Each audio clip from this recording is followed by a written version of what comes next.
நலன் காக்கும் ஸ்டாலின், உங்கள் குடும்பத்தின் நலன் அரசின் பொறுப்பு. திருவள்ளூர் மாவட்டம் கடம்பத்தூரில் நேற்று முன்தினம் இருசக்கர வாகனத்தில் சென்று கொண்டிருந்த ராஜ்கமல் என்பவர் நாட்டு வெடிகுண்டு வீசியும் கத்தியால் குத்தியும் கொலை செய்யப்பட்ட வழக்கில் போலீசார் 6 பேரை கைது செய்துள்ளனர். நிலத்தகராறில் ராஜ்கமல் கொலை செய்யப்பட்டதாக கூறப்படும் நிலையில் கைதானவர்களிடம் தீவிர விசாரணை நடைபெற்று வருகிறது.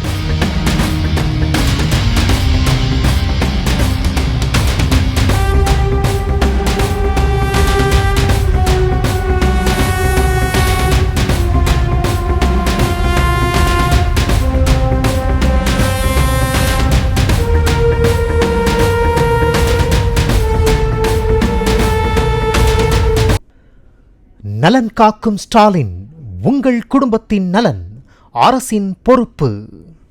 பிளே ஸ்டோர் மற்றும் ஆப் ஸ்டோரில் இருந்து பாலிமர் செயலியை QR கோடு மூலம் பதிவிறக்கம் செய்யுங்கள்.